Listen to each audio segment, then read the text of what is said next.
Hello and welcome back to this damn Idealistic Crusade.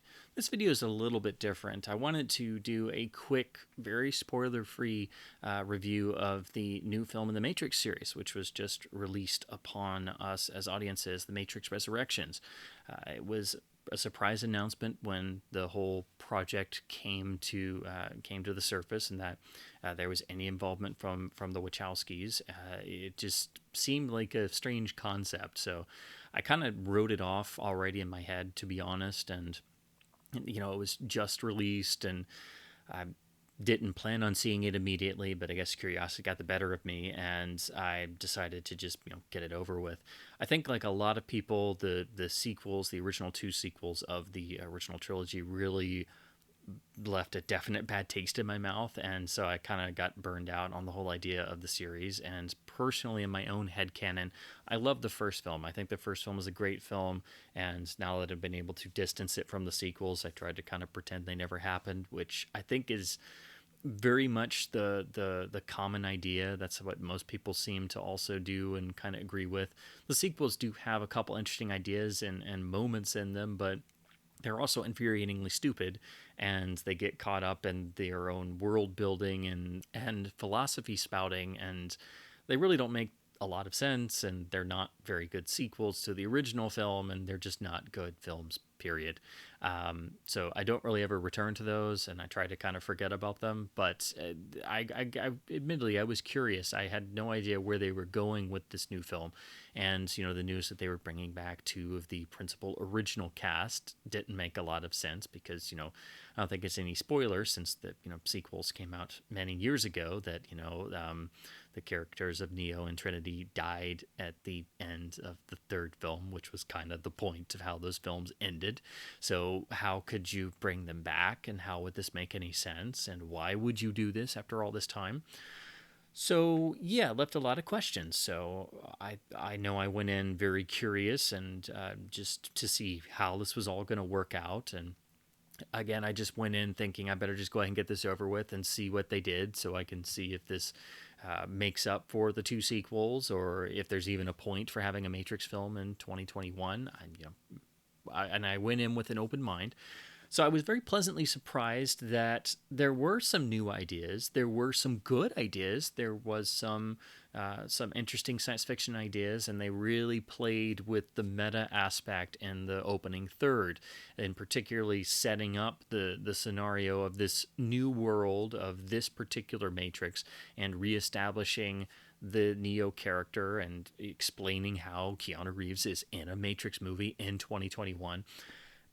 And I must admit, they did have some ideas. I was struck at how they used elements of the first film and built it into their story, and managed to do the thing that everybody's been doing of mining nostalgia for older franchises and IPs and series that studios are so beholden to in the modern film landscape.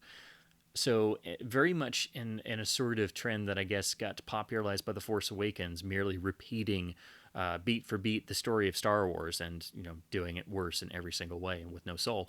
But what Matrix Resurrections does, at least in the opening third, in setting up the story, is it repeats elements of the first film, but it works it into its own story narrative to where it's not doing that simply for nostalgic reasons. It's toying with the audience. It's also toying with the whole nature of why are they even making a fourth film. They even name check Warner Brothers in the dialogue and pretty much explain why this film exists. Warner Brothers asked the Wachowskis for a Matrix sequel every single year after the third film came out, and they said no every single time. And so Warner Brothers was going to make a Matrix movie whether they liked it or not. And so pretty much, one of the Wachowskis decided to sign on and develop this. So again, I was pleasantly surprised there are some ideas going on in there.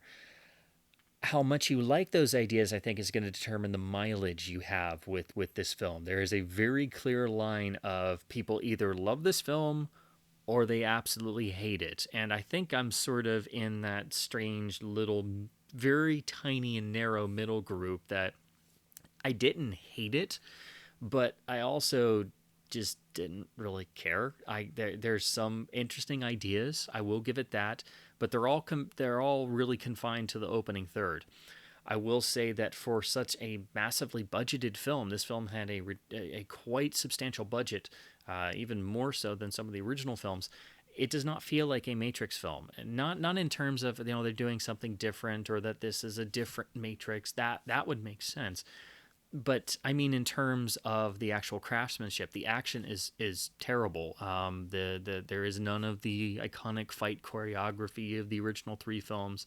It does feel very much most of the time like an expanded Netflix show or something that you would watch as a streaming series. It does not have the grandeur or scope or scale of a feature film for most of its runtime. There are some things that do leap out. Particularly, there's one moment in the climactic sequence that is a very visual moment that I appreciated. But again, you don't really get the scope or the scale of a feature film for most of it. And it doesn't feel like a Matrix film. And they do continually work in clips and flashes of the original three films, which helps to jar you in and out of the story in the way that they're intending to do with the very meta self-referential style they're using. But it also serves to take you out of the movie every time because it reminds you of the previous films that had a unified tone and a unified world and had tension and danger and suspense even in the two sequels that didn't work. And this film has none of that. I mean, basically, after the opening is set up and we understand why Neo and Trinity are still around and what's going on, the only plot there is, oh, we gotta go get Trinity. Yeah, I still know Kung Fu. That's the plot. That is. I mean, there other things happen, but that is legitimately the plot. There are no stakes. The trying to rescue the rest of humanity is never mentioned. It's just like, oh, who cares? Yeah, there are no stakes in this film. That's what I found most perplexing. There's no point to the Matrix Resurrections, really. You could not watch this and be at the same exact point that you are when you leave this film. I also did find the ending insultingly stupid. It really felt pointless and also, I think, completely undermined one of the primary characters. Simply because, again, it made no sense. It also felt like a lift from Return of the Jedi, actually, and how one of the main characters suddenly has total different abilities out of nowhere. Like somebody in the writing process just magically decided that at one point, exactly the way in Return of the Jedi it was decided to make Princess Leia Luke's twin sister because George Lucas didn't want to make the other sequel movies anymore, and they condensed it all into one movie and gave everybody a happy ending to be done and over with. So we got that sudden about face in Return of the Jedi. Well, you have one character have a similar thing happen at the end of Matrix Resurrections, which I found very bizarre. And they even, of course, mimic the first film's iconic closing, not just with what the characters do, but the actual usage of the Rage Against the Machine classic song "Wake Up," which is one of the great needle drops in cinema, I think, when it's at the end of the original Matrix film. But they use this awful cover version, which is just really leaves a bad taste in the mouth when you're leaving the film. But I think at best you can call Matrix Resurrections the definition of a mixed bag. I think it's going to be very dependent on how much you like the Matrix films, what you're going to get out of this. Really, I think this was only made because Warner Brothers wanted something Matrix related to release and to sell as a Matrix film, even though it seems like the Matrix ship has passed a long time ago. I think it would have been much more feasible to have a Matrix sequel a number of years ago.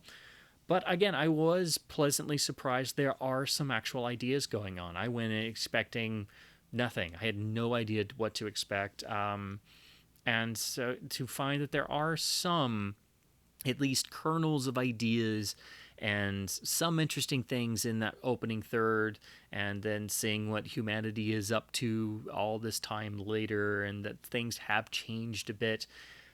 It was nice to see, but they didn't go anywhere with it, which was frustrating. And ultimately, again, you get to the end of the film and it was like, what was the point of this? There wasn't a point outside of, gotta go get Trinity. Why? Reasons? I don't know. The script said so. Um, and of course, I do that. I love Keanu, but I can't help doing goofy Keanu voice. But anyway, it's a very bizarre film to try and describe. Again, it sounds like I'm describing a film that has no reason for being, and it really doesn't. I don't think. I think the people who are going to get the most out of it are people who have just been, wanting something Matrix related to sink their teeth back into, or some way to then get back into the films, or to just get into the films, period. I don't think anybody who is completely oblivious or has never seen a Matrix film will understand what's going on. It is very much geared to at least be tied to the first film, and it does sidestep some of the stuff in the sequels, but you can't say, oh, it's a direct sequel to the first film, because it isn't. But it does definitely, again, sidestep a lot of the stuff in 2 and 3 that a lot of people were not fans of. So if you haven't seen the original Matrix film, definitely see that before trying to see Matrix Resurrections, because if you haven't seen the original Matrix film, this is not going to make any sense. You can skip 2 and 3 and see this, and it'll make enough sense, but at least see the first film if you haven't seen any of the original 3 before going into Matrix Resurrections, because if you haven't seen anything, and I know some people have already done this, and they all come out really confused because it doesn't explain all the other stuff. Again, if you haven't seen 2 and 3, it does a pretty good job at covering all the bases. So if you've just seen 1, you can go into Resurrections, and you'll be fine. But yeah, ultimately, it's a mixed bag at best. It doesn't really change anything. It doesn't bring anything new to the table that is developed.